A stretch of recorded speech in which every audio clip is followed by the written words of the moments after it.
ദുരാഗ്രഹമാണ്. പറയുമ്പോഴേ ഒരു വേറെ തരം വാക്കുകൾ പറയും. എനിക്ക് കേൾക്കാൻ ഭയങ്കര ഇമ്പമായിരിക്കും ആ വരിക്കകത്ത്. നമ്മൾ പറയുമ്പോൾ എന്തോ പോലെ നമ്മൾ പറയും തമിഴ് ഭയങ്കര ലിറിക്കലാണ്. നന്നായിട്ട് പറയാൻ അറിയാവുന്നവർ സംസാരിക്കുന്നതായിട്ട് അത് ലിറിക്കലാണ്. ബി ആർ പ്രസാദ് ഒഴുകും. ഇതൊരു ശുദ്ധിയായിരുന്നു സംസാരിക്കുന്നതിന് പ്രസാദ്. ഭയങ്കര അറിവും അറിയുന്ന കാര്യത്തെക്കുറിച്ച് അങ്ങറ്റം വരെ. ഈ രാഗങ്ങളൊന്നും പാട്ടുകാർക്ക് അത്ര അറിയണ്ടോന്ന് അറിയണ്ടാവില്ല. ഇല്ല, പ്രസാദിനെ ഒരു ഇതിനെ വിളിച്ചല്ലോ, അവർ മാറി മാറി മാറി രാഗം പാടിക്കൊണ്ടിരുന്ന് പ്രസാദ് പേര് പറഞ്ഞുകൊണ്ടേയിരുന്നു. കൈതപ്രത്തിൻ്റെ ഒരു പ്രോഗ്രാമിന് ഏഷ്യാനെറ്റ്. അതിൻ്റെ പ്രത്യേകതകളും എല്ലാം. പാടത്തില്ല പ്രസാദ്. അതെ, പാടില്ല. നാടകം, സാഹിത്യം, കഥകളി, ഫോക്ലോറ്, ഏത് മേഖലയും. പ്രസാദിൻ്റെയൊക്കെ ഒരുപാട് നല്ല സ്ക്രിപ്റ്റ് ഉണ്ടായിരുന്നു. ഒക്കെ വെറുതെ ഒന്നും ചെയ്തില്ല. 2-3 മാസം മുമ്പ് ഞാൻ വിട്ടിപ്പോൾ സ്ക്രിപ്റ്റുകളൊക്കെ അവിടെ ഇരിപ്പുണ്ട്. എൻ്റെ ജീവിതത്തിൽ ഒരുപാട് ഘട്ടങ്ങളാണ്. ഏഷ്യാനെറ്റിലെ ഒരു ഘട്ടം, തുടക്കത്തിൽ ശശികുമാർ സാറൊക്കെ ഉണ്ടായിരുന്ന കാലത്തിലെ ഒരു ഘട്ടം. ഇപ്പോഴും ആ ആൾക്കാരുമൊക്കെ ആയിട്ട് ഭയങ്കര സൗഹൃദമാണ്. നിർമ്മലയും രാജലക്ഷ്മിയും റജിയും, അന്ന് ഏഷ്യാനെറ്റ് ഉണ്ടായ ശരത് സാറും. ആ ഒരു എന്ന് വെച്ചാൽ ഞാൻ പറയുന്നത് ലൈബ്രറിയിലുണ്ടായിരുന്ന നിർമ്മല, റെജി, രാജലക്ഷ്മി, അങ്ങനെ ഒരു കമ്മ്യൂണിറ്റി ഉണ്ട്. ശശിയേട്ടൻ എന്നൊക്കെ പറഞ്ഞാൽ എല്ലാവരുമായിട്ട് ഭയങ്കര സ്നേഹമായിരുന്നു. അത് കഴിഞ്ഞ് കൈരളിയും തുടക്കകാലമാണല്ലോ, അതും വേറൊരു നല്ല പീരീഡായിരുന്നു. ഈ ശ്രീകാന്തും പാലിയും ഒക്കെ ഉള്ള വേറൊരു കാലഘട്ടം. സൂര്യ ടി വിയിൽ ഒരു പീരീഡ് ഉണ്ടായിരുന്നു, ദൂരദർശൻ. അങ്ങനെ പല പല മേഖലകളിൽ ജോലി ചെയ്യാൻ പറ്റിയിട്ടുണ്ട്.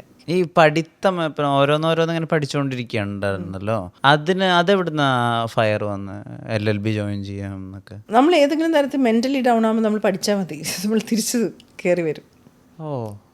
കൈരളിയിൽ നിന്ന് എനിക്ക് റിസൈൻ ചെയ്യേണ്ടി വന്ന ഒരു മോശം പീരീഡാണ് മോനെ. കൈരളിയിൽ പെട്ടെന്നൊരു ഫിനാൻഷ്യൽ ക്രഞ്ച് വന്നിട്ട് കുറേ എന്ന് വെച്ചാൽ ഇങ്ങനെ അവർ ഒരു അബ്രപ്റ്റായിട്ടാണ് ശമ്പളം നിന്ന് പോയത്.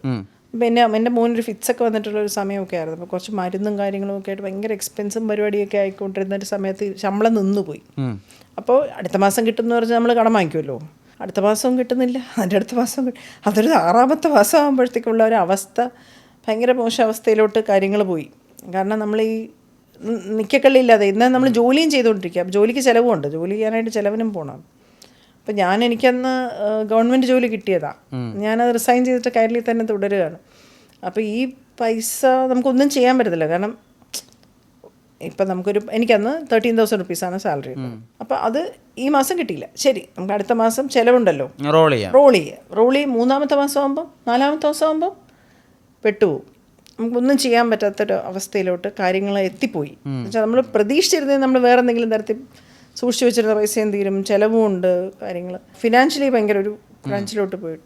അപ്പോൾ അവിടെ നിന്ന് നമ്മൾ ജീവൻ ടി വിയിൽ ആ സമയത്ത് സനൽ അവിടെ ജോയിൻ ചെയ്തിട്ട് എന്നെ അവിടെ ഇട്ട് ഷോ ചെയ്യാൻ വിളിച്ചു. അപ്പോൾ ഇവിടെ നിന്ന് മമ്മൂക്കടുത്തൊക്കെ ചെറിയ വഴക്കൊക്കെ ഉണ്ടാക്കി. എന്നുവെച്ചാൽ ഷോ ഒക്കെ ഭയങ്കര മോശമായിട്ട് പോകുന്നുണ്ട്, ശുഭദിനം ചെയ്യുന്ന രീതി ശരിയല്ല, പ്രൊമോഷന് വേണ്ടി മാർക്കറ്റിങ്ങിന് വേണ്ടി ഉപയോഗിക്കുന്നു എന്നൊക്കെ പറഞ്ഞ് വഴക്കൊക്കെ ഇട്ട് എനിക്ക് അവിടെ റിസൈൻ ചെയ്യാമെന്നൊക്കെ പറഞ്ഞ് റിസൈൻ ചെയ്ത് ഇവിടെ ചെന്നപ്പോൾ അവർ പറഞ്ഞു 2 ഷോ ചെയ്യൂ. അപ്പോൾ അന്നെന്തോ മാനേജ്മെൻറ്റ് മാറുന്ന ഒരു കാര്യമാണ്.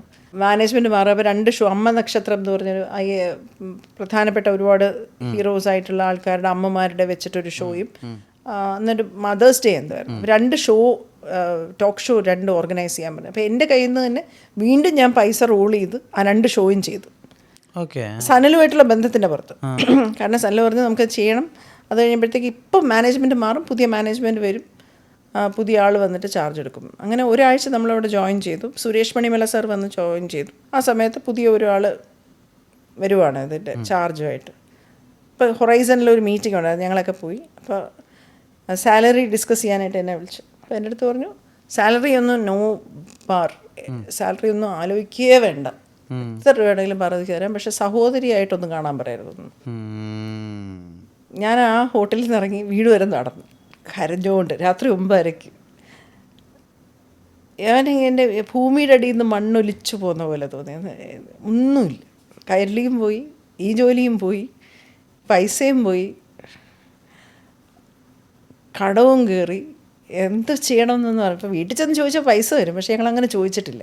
അഭിമാനത്തിൻ്റെ എല്ലാം സതീശനോടുള്ള ഒരു റെസ്പെക്റ്റും കാര്യവും, സതീശനെ കല്യാണം കഴിച്ചാൽ അതങ്ങനെ. ഞാൻ വീട്ടിൽ വന്ന് നടന്ന് വരുന്നുണ്ട്, സതീശൻ കണ്ടപ്പോഴേ ചോദിച്ചു എന്ത് പറ്റി. അപ്പം ഞാൻ പറഞ്ഞു ഇങ്ങനെ ഒരു സാഹചര്യം ഉണ്ടായി സതീശൻ, എല്ലാം പോയി, എല്ലാം ഭയങ്കര മോശം അവസ്ഥയാണ്. സച്ചിൻ പറഞ്ഞു നിങ്ങൾ ജോലിയൊക്കെ മതിയാക്കി വെച്ചേ, പൈസയൊക്കെ ഞാൻ കണ്ടുപിടിച്ച് തരാം, പൈസയൊക്കെ നമുക്ക് കടമൊക്കെ തീർക്കാം, നിങ്ങളൊന്നും ചെയ്യേണ്ട, നിങ്ങൾ കുറച്ച് ദിവസം റെസ്റ്റ് എടുക്കുക, ഒന്നും ചെയ്യേണ്ട നിങ്ങൾ. ഞാൻ മുറിക്കകത്ത് തന്നെ അങ്ങനെ ഇരുന്നു മണ്ണും വെച്ചു അല്ലാതിരുന്നപ്പോഴത്തേക്ക്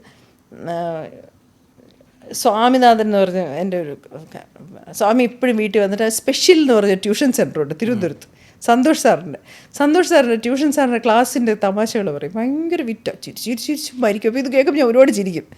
അപ്പോൾ ഞാൻ പറഞ്ഞു എനിക്ക് ട്യൂഷൻ സാറ് എനിക്ക് പഠിക്കാൻ പോകണമെന്ന് സന്തോഷ് സാറിൻ്റെ അടുത്ത്. അപ്പോൾ പറഞ്ഞ് ഞാനും ചേച്ചി നമുക്ക് LLB ഇത് ചേരാൻ സമയമായി, ചേച്ചി ചേരുമെന്ന് പറഞ്ഞു. അങ്ങനെ ഞാൻ പോയി ലോ അക്കാഡമിയിൽ അഡ്മിഷൻ വാങ്ങിച്ചു. സന്തോഷ് സാറിൻ്റെ ട്യൂഷൻ ക്ലാസ്സിൽ പോയിരുന്നു, സാറിൻ്റെ ട്യൂഷൻ കേൾക്കുമ്പോൾ പ്രധാന ജോലി. അപ്പോഴത്തേക്ക് സതീശൻ പറയും പൈസയുടെ കാര്യമേ നിങ്ങൾ മറന്നേക്കും, മുഴുവൻ കടം ഞാൻ തീർത്തോളാം, ഒന്നും നിങ്ങൾ അറിയേണ്ട, നിങ്ങൾ ഇഷ്ടമുള്ള പോലെ ചെയ്യും, നിങ്ങൾ സമാധാനമായിട്ടിരുന്നാൽ മതി. അങ്ങനെ ഞാൻ LLBക്ക് പോയി ജോയിൻ ചെയ്തു. കൃത്യമായിട്ട് 3 വർഷം ക്ലാസ്സൊക്കെ എടുത്ത് അപ്പോഴാണ് എനിക്ക് യോഗ ടീച്ചറിനെ കിട്ടുന്നത്. യോഗ ടീച്ചറിൻ്റെ അടുത്ത് പോയി യോഗ ചെയ്ത് വണ്ണമൊക്കെ കുറച്ച്.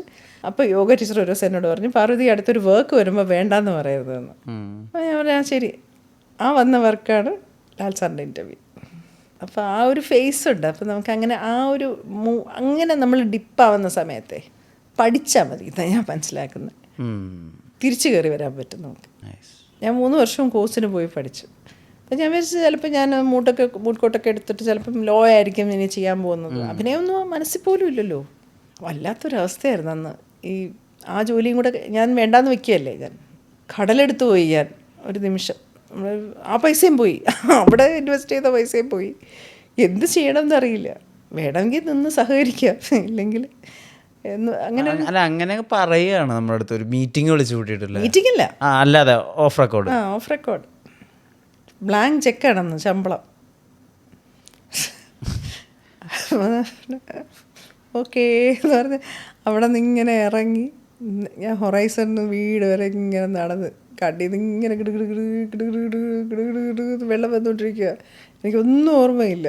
പണ്ട് ഇതുപോലെ എക്സാം പരീക്ഷ എഴുതിക്കില്ല എന്ന് പറഞ്ഞപ്പോൾ വിമൻസ് കോളേജിൽ നിന്ന് വീട് വരെ നടന്ന ഓർമ്മയുണ്ട്.